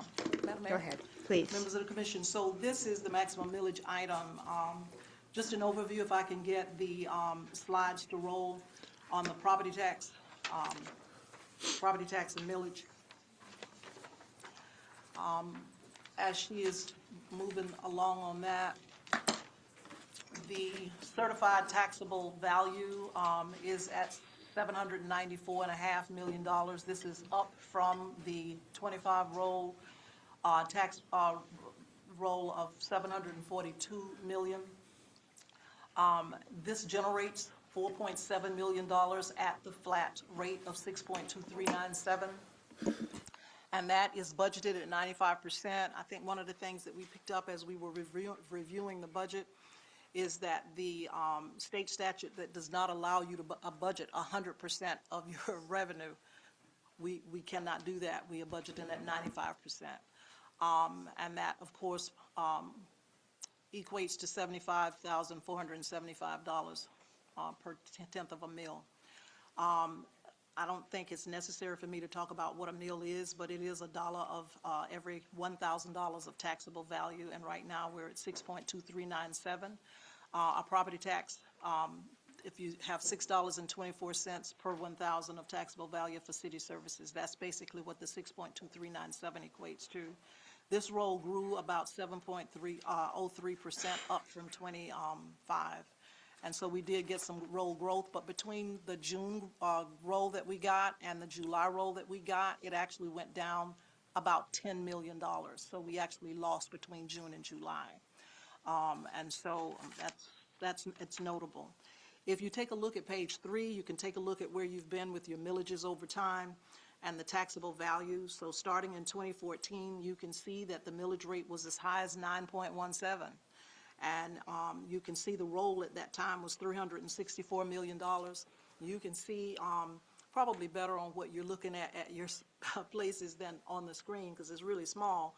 But the roll from 2014, it grew from $364 million to what we've been talking about recently, and that is the $794.5 million. So you can see the tax roll has grown.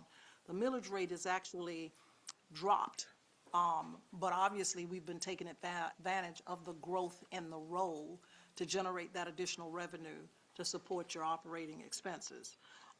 But it's interesting to see how the 6.4 millage rate has carried over time, the same flat rate, but still taking advantage of the growth on the roll. And so in fiscal 26, you actually did go to rollback, the 6.2397. We're suggesting that that be the maximum millage rate for this particular time frame. But 6.2397 may have been rolled back last year, but it will represent a slight tax increase if we stay flat, because we're still right now taking advantage of the growth on the roll, which generates an additional maybe $237,000, $237 next chart. Yes, the rollback rate, 5.248, that's what rollback would be if we went to rollback, and I'm not saying that we won't, but that is what that rate is. It's generated for us, by the property appraiser. 6.2397 is the flat rate, as I've said more than a few times, and it generates an additional $237,684 in revenue that we are taking advantage of because of the growth on the roll. Millage options on page 5 of 9.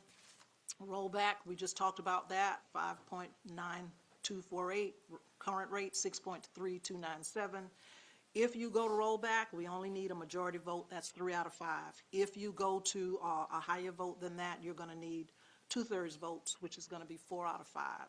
So we'll see where we end up in August, but these are the options that you have.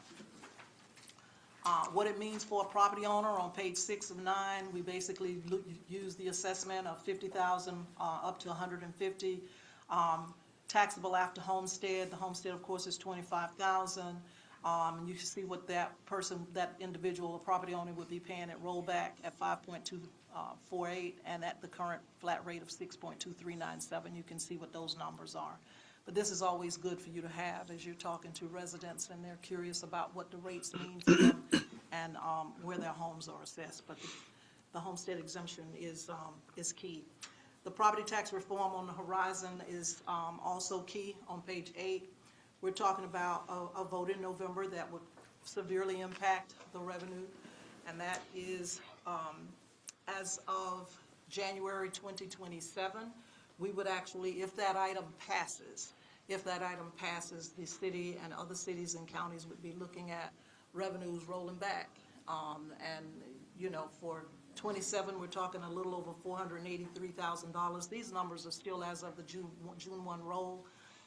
Cities and counties don't calculate these numbers. These numbers have to come to us from the property appraiser, and so I just want to make that clear. These numbers may be a little different, but I asked for the numbers, and, we weren't able to get them in time for this presentation. So if that item passes, we're looking at rolling back revenue to the tune of a little over $483,000.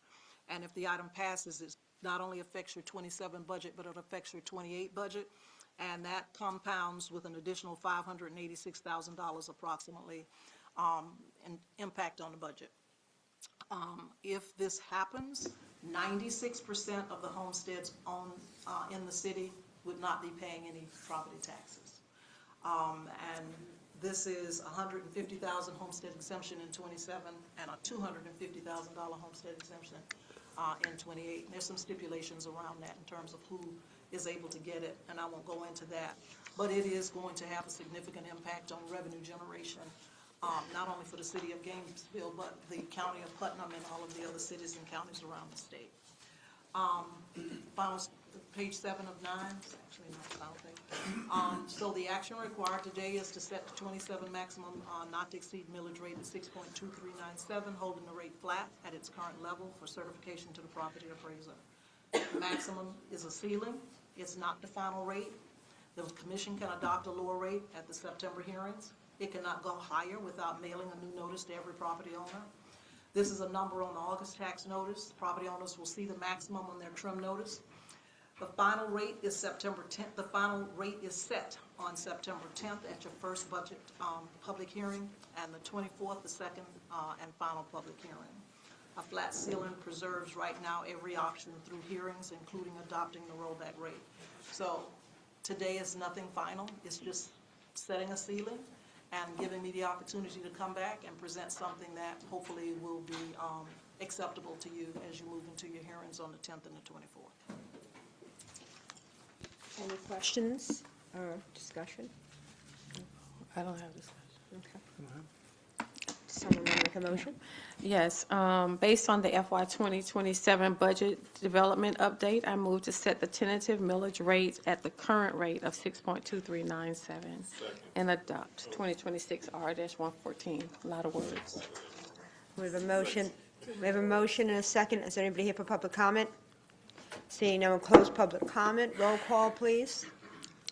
Commissioner Campbell, Yes. Commissioner Jones, Yes. Commissioner Borum, Yes. Commissioner Davis, Yes. Mayor Ferrero. Yes. Thank you. Unanimous approval. On to ratify and confirm the fire assessment resolution adopted on May 28, 2026. Ms. Curry? Yes, ma'am. So I am, Madam Mayor, members of the commission, I am going to ask the city attorney to weigh on this. We had a situation where the ad was, I think the meeting, was it in May? You may want to go and summarize this because it was prior to my coming in, but we had to place an ad out in addition to the original ad to make some changes that were required so that we, were totally transparent. Jane, you may want to. Sure. Ms. Curry is accurate. This initially was adopted, the resolution, on May 28th, and this is a remedial public notice that had to be republished in order to include the statutorily required map of the jurisdictional boundaries of the city. This is not intended to open it back up for any purpose. However, it is encouraged due to the remedial nature that you open it up for public comment. The process is laid out in your staff report to open the public hearing on the limited remedial matter and receive and consider any public comment, and then close the public hearing and ratify and confirm the resolution that you already adopted on May 28th. Thank you. I know, is there anybody here for public comment? I know that Ms. Kitchens has a public comment card in. Please come on up. Allegra Kitchens, Palatka, Florida, and I'll have the same comment that I had at the budget workshop. You don't go up on the fire tap. Let me rephrase that. Our charity groups, the churches, the Bread of Life, they feed people. The Christian Service Center helps people pay utility bills when they get in the gym. It helps them pay rent. It gives them clothes. The Elks Club, the Moose Lodge, the Burr Hodge Post, the VFW Post, all these people do very important charitable work for our citizens that the City Commission cannot or will not do. I just saw where you can't use ARPA money for the homeless. Okay, you can't use ARPA money for the homeless. Great. So what are the homeless going to do? Who provides their shelter? Who provides their food? Who provides their clothes? It's these organizations. If you get rid of the exemption that the wholly exempt people have, including the churches, you're going to put a massive, massive financial burden onto these organizations. They will not be able to continue to do the charitable work that they have previously been doing in the city of Palatka. So you need to think very hard about it before you remove these exemptions. It's not that many of them. The total, if I remember correctly from the finance director's thing, $96,000. Now, that may sound big to me and to some of y'all individually, but out of the city budget, that is nothing but a drop of water in a huge rain barrel. You all each get $5,000 each year, which is $25,000 for, I call it mad money, but this is for your special projects. 3 years worth of your money would equal $75,000. That would help offset the fire fee. But no, you need to think about these wholly exempt things, the churches and these charity clubs, charity organizations. They're helping local people. They are helping people. And I'll give an example of First Baptist Church. When the fire fee first went in, for our sanctuary alone, without the administrative fee that now is charged through the tax collector, without the assessed value going up, for our building alone, it would be $10,000 in a fire fee. That money comes out of utilities for running the church, it comes out of salaries, and that comes out of whatever charitable work we do, including missions. For St. James was somewhere over $8,000 worth of fire tax for the building. Now with the assessed value going up and now the administrative fees added by the tax collector and the property appraiser, God knows what it's going to be. You're going to almost put the churches out of business. How can they continue to stay in business? And how can they help people? Think about this. The Bread of Life, the Christian Service Center. If you don't like churches, that's your prerogative. But think about these other organizations that help people. Please give this careful thought and don't remove the exemptions from these charitable projects. You can find the money someplace else. There's plenty of money floating around for recreation. You have a recreation once a week during the summertime. Cut a couple of those out. Thank you. Thank you. Is there anybody else here for public comment? Seeing none, we'll close public comment. Do we have a motion? Go ahead, Ms. Curry. So, Madam Mayor, members of the commission, the last meeting did set the rate. It did set the fire assessment rate, but there was still a question about the exemptions. Correct. So I think that is on the table for discussion by the commission as to whether you want to remain with the 50% transitional level is what it is called, if I'm saying that correctly, I believe, after speaking with the consultant, Mr. Lawson, that this transitional level was actually supposed to move away at some point in time, but it's remained at 50% for a while. And it does represent $96,553,000 of institutional revenue that we would need to put back in. Everybody has to be treated equally here, and so we can't just let this go without putting the money back in or taking it from somewhere else. What you all asked staff to do was provide some options with percentages, and so that is on page 2 of 3 of the staff report in terms of 100% what that would cost, 95, 90, 80, 75, 50, which is where we are, and 25%. So it is a discussion to be held by the commission, and we'll take direction based on what you all decide. Right now, it is not built into the budget. That's good.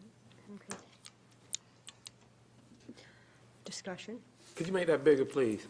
Because I got on my glasses too.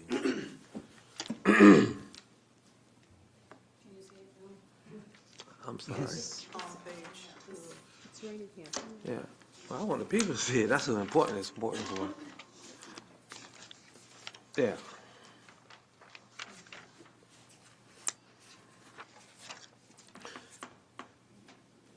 So, can I talk? Yes, you can. You are. So my request was to give our constituents a reprieve and actually lower the fire assessment fee for everybody, not just the churches. But in addition to that, Ms. Kitchen, I am the person that said not-for-profits and churches should pay their fair share. Because you know why? A church can actually have any kind of fundraiser and make money tax-free. They have church anniversaries, pastors' anniversaries, and whatever they want to name to raise money. And I'm not talking bad. I support the church as well. What I'm saying is the church probably is able to get money faster and untaxed quicker than you and I. And I'm not just talking about me, and I don't want to just put you in this equation, but we're talking about a lot of folk that live on fixed incomes. And that fire assessment fee, along with city tax, county tax, school tax with the referendum we just had, and other fees, it's a lot for constituents around. We talk to them all the time. You know how it is when people ring your phone and asking you about this. So we're trying to have a win-win situation. The fee is here. The fee has got us out of trouble from the past administration and commission. So we want to stay at a level where we do have money to pay our bills as the city. So what do you think would be fair? I would like to ask someone from the, I mean, we having a discussion. What do they think would be fair? Well, no, yes, I- she's not. I'm still making a Also, statement. I'm making a statement saying, And I- what do we think would be fair? We're not bashing the 501(c)(3)s or the churches, but we're saying if the public has to pay at 100%, what percentage do you think the church should pay? You really think they shouldn't pay anything? The churches don't pay taxes. This is a fee to say if my 1,200 square foot house catches fire, it's gonna cost less than putting out a First Baptist church. It won't, will it? It won't take as much effort. It's not gonna take as much water. It won't take as much resources. So when you add those things together, and I'm talking in general, so I'm not talking directly to Ms. Kitchen. Well, you kind of are, and this. I'm not, I'm making a point. So that's what we're tasked with, and that's why I think that the public is due an explanation and see where we are as far as making this decision. So what I say is, it doesn't take the same amount of resources, but we pay more. So it's a pretty tough task to try to balance it. So, but I'm just saying again for this board and my colleagues, that's what the position I take. I think that we should consider either lowering it for all taxpayers or fee payers, or we must have the 501(c)(3)s and the churches pay a little more. So if I might, Madam Mayor? Please. No, on May 28th, the rate was set. We opened the public hearing up because we wanted to be totally transparent relative to the ad. Right, that's you what I'm know, trying to and get back so- to. So we are at a reconsideration is kind of where it is, because that decision was really made on the 28th. The only thing that was left open was on the exemption. Correct. And whether that should actually remain at 50% or not. And so that's where we are. And- Hopefully not at a reconsideration of the Go assessment. ahead, Commissioner Davis. Oh, did you want to go? You go first. No, you. No, okay. Well, I was just gonna make a quick comment. If they can just pull up the slide number 5 from the presentation, that'll kind of help explain a lot to do with the overall implementation. Go back. No, I'm sorry. Go back to 7. Maybe it was 7, 8. 9. Which one would that had the trend from with the millage rate from 6? Was it? Yes, 9.1478. So this just gives a historical perspective of what caused us to be able to put the fire fee in place to put us in the position that we're in today, to be able to be as vibrant as we are today. And so that's why we're here. And we was trying to, it was initially put in place, and we're supposed to have been backing it out, reviewing it every year and trying to back it out. But somehow that didn't happen because it takes the commission to be able to help back it out. So we couldn't all agree on moving it back. So we have several commissioners who's tried to lower that rate continuously, and we have made some progress. But that's where we are. That's what got us in the position of where you see all of the growth, all of the infrastructure going in and everything as it relates to the pipe that you see in the ground, our water lines, and all the other growth you see in here, the number of people that we've hired over the years, the wages that we put in place and different things in there. So that's all built into this. That shows success.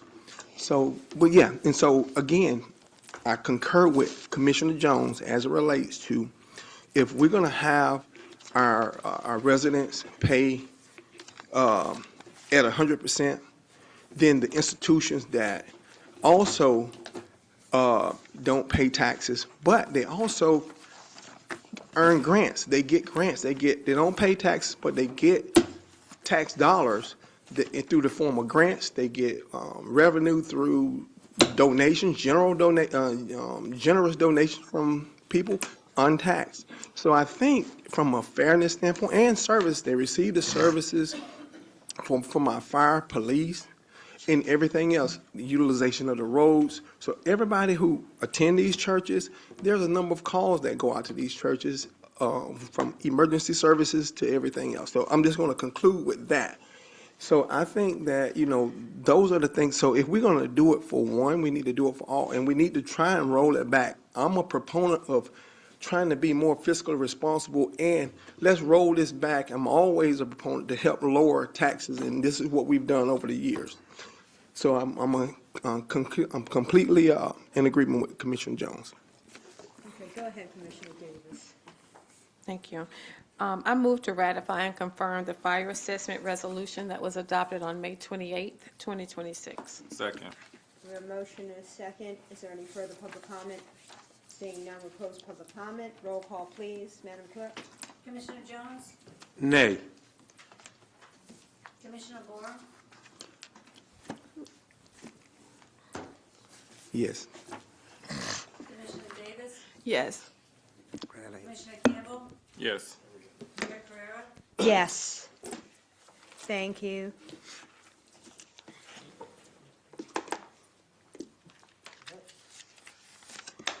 Onward, request to annex, amend the future land use map and rezone 503 East Harris Street, Palatka, Florida, parcel 01-10-26-3150-0080-0090, parcel 01-10-26-3150-0080-0100, parcel 01-10-26-3150-0080, 0-0110, possible 01-10-26-3150-3150-0, that's I think it's duplicate, 0090-0040, possible 01-10-26-3190-0090-0050, possible 01-10-26-3150-0090-0060, parcel 01-10-26-3150-0080-0080,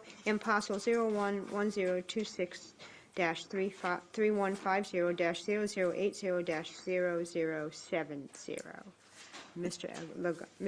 Hagamo. Madam Mayor, Commissioners, I'm asking, requesting a continuance of this item.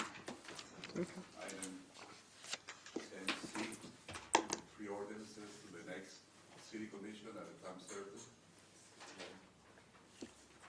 I'll make a motion that we continue this item until the next commission meeting.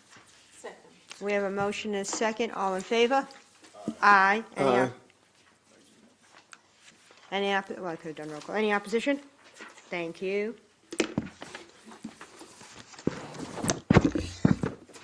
Adoption of the City of Palatka Comprehensive Plan 2145, ordinance number 2026-31. Mr. Hagamo. Yes, Commissioner, Madam Mayor, if you may recall, the City of Palatka adopted Comprehensive Plan 2045 back in December of last year, and it was transmitted to the state for a coordinated state review. The Florida Department of Commerce, after their review, determined that the comprehensive plan to be null and void due to inconsistencies or violation of Senate Bill 180, which was codified in the Florida statute as Chapter 2025-190.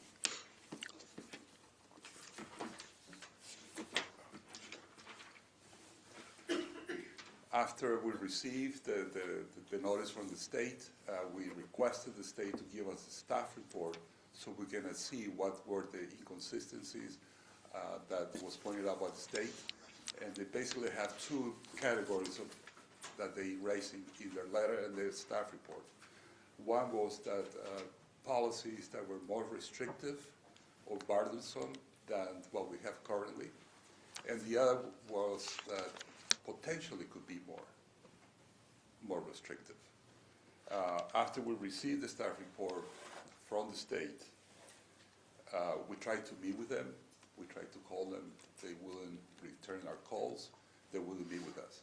So I worked with our consultants, JB Pro, to address every single one of those inconsistencies or that were raised by the state, and we made changes to the policies. In some cases, we deleted policies. In some cases, we edited and removed some, for example, if the word was shall, and they have issue with that, we put should. So we provided a new amended comprehensive plan with those changes that we proposed. It was reviewed by the planning board July 7th, and it was recommended for approval. Staff also is recommended that you approve this comprehensive plan for transmittal to the state. It will go to the Department of Commerce and for the state coordinator review.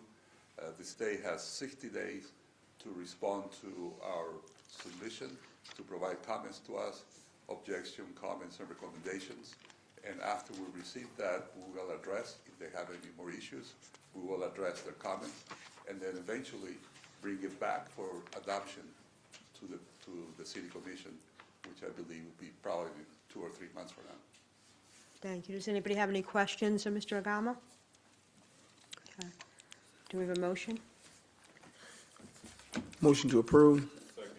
We have a motion, a second. Is anybody here for public comment on this item? Seeing none, close public comment. Roll call, please, Madam Clerk. Commissioner Boren? Yes. Commissioner Davis? Yes. Commissioner Campbell? Yes. Commissioner Jones? Yeah. Mayor Carrera? Yes, thank you. Thank you, Commissioners. Thank you. On to commissioner comments. Do we have anybody that has any comments? Go ahead. Yeah, okay. Commissioner Barham? No comments. Commissioner Jones? I do. I have a couple things to address. Kind of addressed them earlier.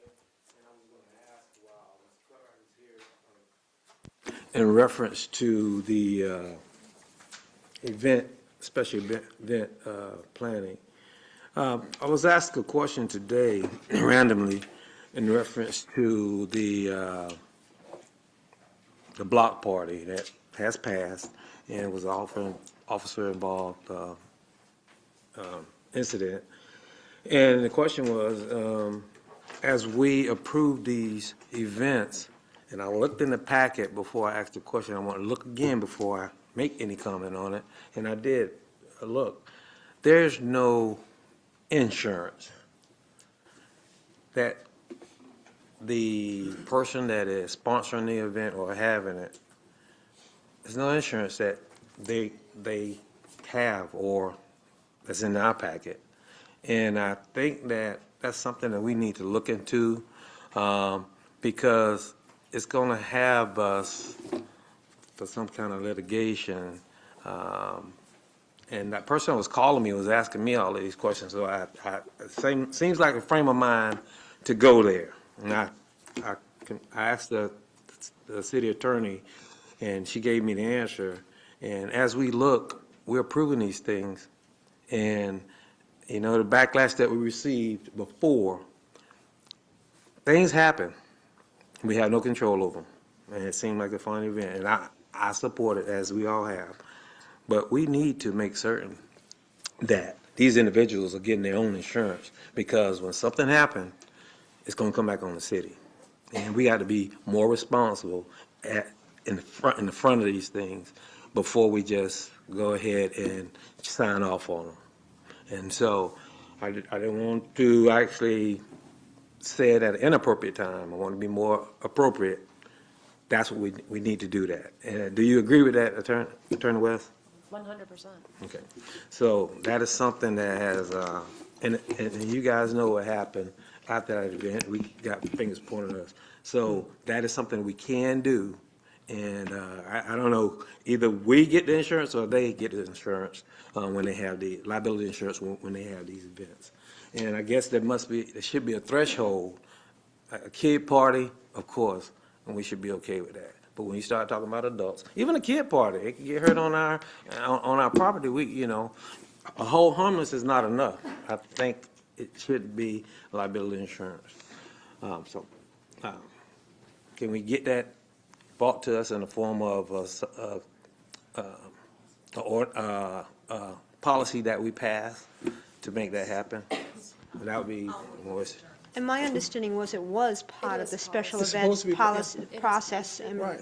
you It- have to provide the documentation, having done them in the past. Right. You have to provide proof of insurance and name the city as well. So that should be, that is the way it is. I don't know if this one slipped through the You see it in cracks. It did, okay, and so that is an issue, and thank you for bringing that up, but that is already in policy. You want me to ask that question from here? I beg your pardon? The one I It talked should- to you about earlier? Do you want me to ask it here? Because I think they're in the assumption that it was. Yeah, it is absolutely policy for a certain level of special events. I would have to defer to the Community Affairs Director on what thresholds, special event A or B or C, but it is already policy that they have to have their own certificate of insurance provided prior to the event. It's part of the checklist that they go through in the special events process. They're supposed to provide documentation of that COI. So supposed to. Yes. So can Madam Clerk or somebody look and see is it in that I overlook it? Because I did not see one. Right. As to the one that you approved We today? just approved it. Yes, so I did see that on the application for the special events permit, they indicated that the COI was going to be provided after commission approval. I That think is it- in the- But in I the think, I application. agree. It should be, before. yes, think- why we Right, approved it's- it and they never get it. I And it's absent in the one that I just spoke of, and it didn't happen. Absolutely, you're absolutely right. That process in terms of the timing of the COI needs to be provided prior to. Yeah. Yes, we agree. We all All right. agree with that. You're right. Secondly,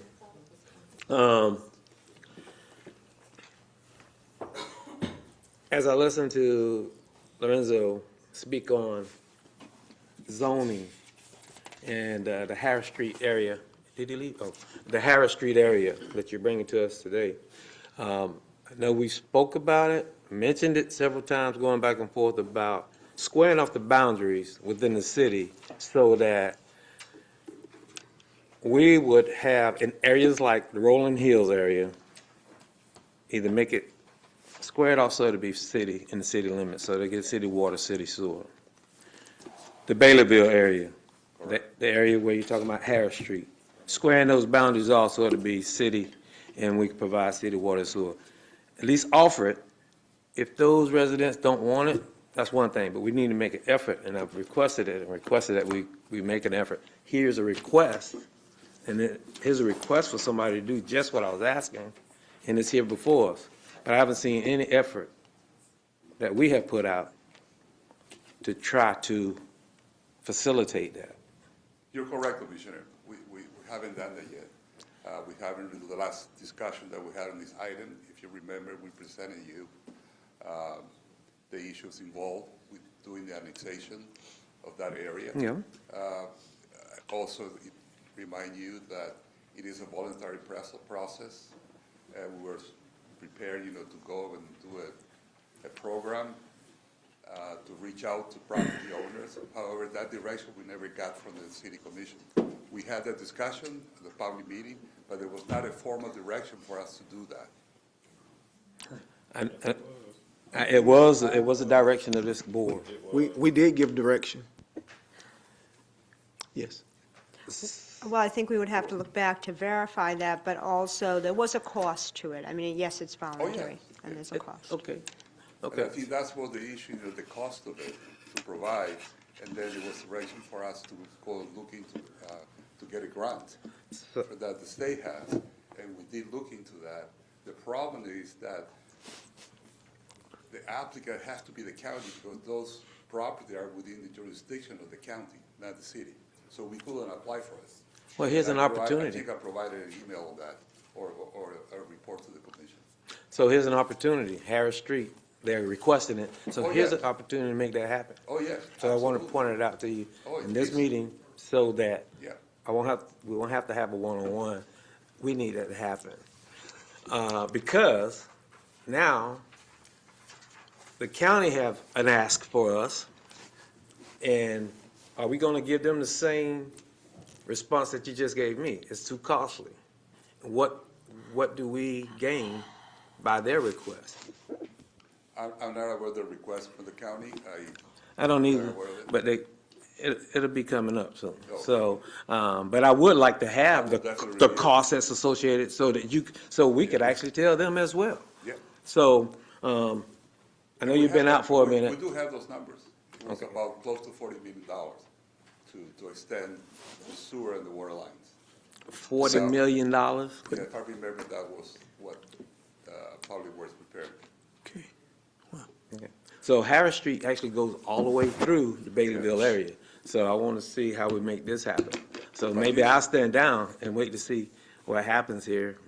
This request that we have today, that it was asked to be continued, yeah, those definitely going to be annexed. You know, planning board recommended approval, staff is recommended approval. There's no any issues with this annexation. Okay. So I'm glad you mentioned the planning board. This is my last one, I promise.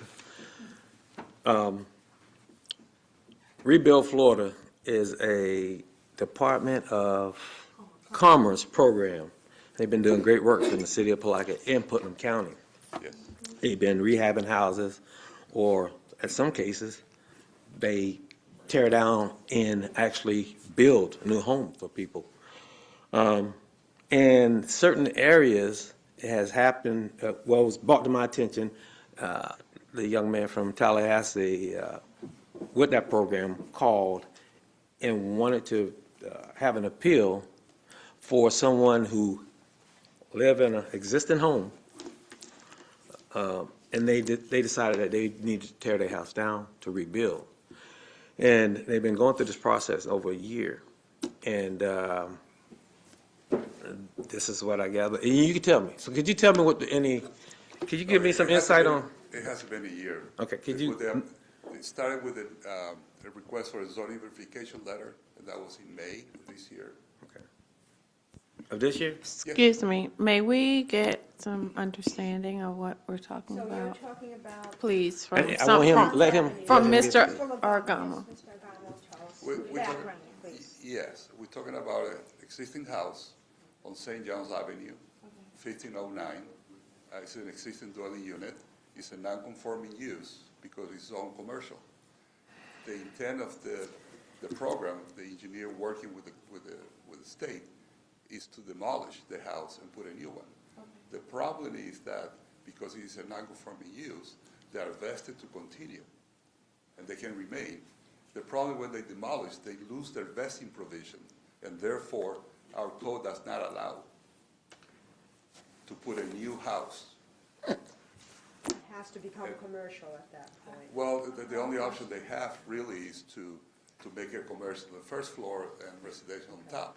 So I've been working with them, with the applicant, with the state, with the engineering firm over this issue for the last 2 months. And the option that we looked with the engineering firm was, the option they had was to appeal the decision, the determination by staff, that it was a non-conforming use, it cannot be demolished and replace it. The other option was for them to get a rezoning. So they opted to proceed with both options, and we took it to the planning board, first as an appeal. The appeal was not granted, and then the rezoning was heard, and the planning board recommended denial. If I might interject. Go ahead, please. Well, this was brought to my attention as well. I've had the discussions not only with Mr. Akimo, but I've also had it in the presence of Ms. West.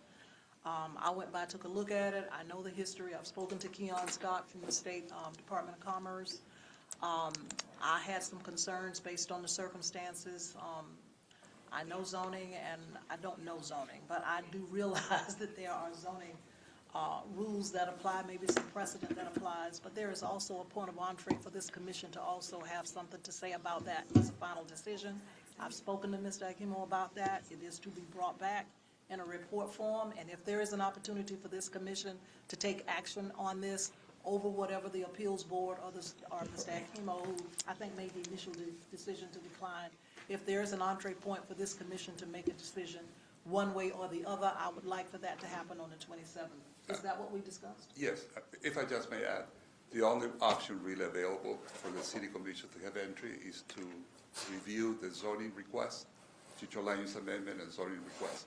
And that's going to be placed on your agenda for the August meeting. The appeal option is not available anymore. There is an appeal period which you have to file, and that passed. Just a point of clarification, and this is for our city attorney. When an item comes before the zoning board and they recommend approval or denial, when they have an approval and it comes to the commission to be ratified, correct? It depends on the nature of the land use change. Not all of their recommendations are in an advisory capacity, some are final. Okay. And is that the case for when they deny? Would the same rules apply, or does the commission get to ratify? So in this particular case, it was a staff recommendation of denial that was appealed to the planning board, and that does not come before the city commission unless they were to make some sort of formal appeal of that, and they didn't. But you're bringing this back at the next meeting. You're going to make a report and bring it to the commission at the next meeting. Can you clarify what's going to happen with this? Yeah, let me explain, why it was not been brought to you before. Right after the planning board meeting, when the appeal was not granted and the rezoning was recommended for denial, 2 days later, they called back to my office and telling us that they were going to proceed with the renovation of the house and not the demolition, which is fine. They can do the renovation. It will not trigger any non-conforming vesting provision. So that's why I didn't bring it back to the city, because they were working on that. They changed their mind later on. Okay? And so we're here. And we, as of today, I did receive an email from Keon with a report saying that the renovation is not feasible. They want to demolish the house.